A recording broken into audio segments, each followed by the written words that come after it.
up, you could always find me in the kitchen with my mom learning how to cook and bake. One of my favorite things to bake was a Wacky cake. As far back as I can remember, I would be helping my mom prep and cook meals for the family. All someone ever had to do was ask me if I could make something, and I'd research how to make it. Baking can be tricky and frustrating for the average person. This is the most simple cake you could ever make, and is foolproof and requires few ingredients. I will go step by step on preparation on how to make it. The funny thing about this cake is it requires no eggs. That's why we call it Wacky cake. First, we'll gather the ingredients we need to make this cake. We'll need flour, cocoa, sugar, baking powder, and salt for our dry ingredients. Then we'll need oil, water, vanilla, and vinegar for our wet ingredients. Most recipes involve measuring and mixing everything into one bowl, but this just requires one pan, a few measuring cups, and measuring spoons. Let's begin. First, we will mix our dry ingredients together. We have 3 cups of flour. 1, 2, 3.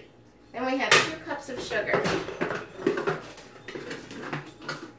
1,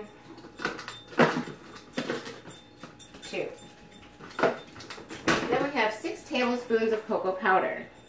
1, 2, 3, 4, 5, 6. Then we'll have 2 teaspoons of baking soda. Make sure you use soda and not powder because we need the chemical reaction that the vinegar and the baking soda is going to make together.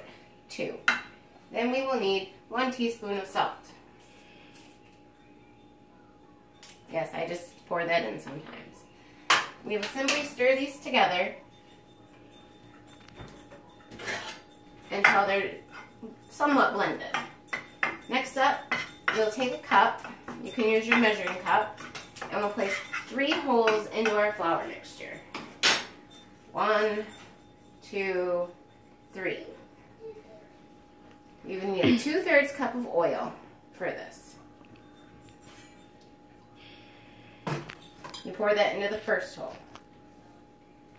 Then we will need 2 tablespoons of vinegar. Pour this into your second hole. 1, 2. Then we'll need 1 tablespoon of vanilla. Pour this into your third hole. Now you're wondering where the water comes in, as we didn't pour that into any holes.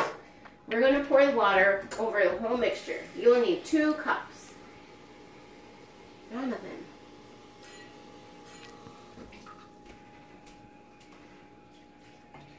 You will stir this together until it's well blended. It's okay if there's a few chunks in there because it's a cake, and cakes need a little moisture that gets absorbed into the flour. You don't want it to get dense. That's how people come out with a dense cake, is they stir it together too much.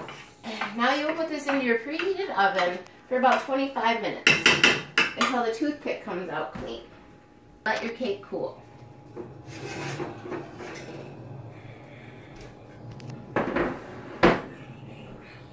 There is no need to frost this cake. It's good by itself. But you can slice it and serve it with your favorite ice cream. This is sure to be a hit with your family and friends and is foolproof as long as you take the time to measure simple ingredients and stir efficiently.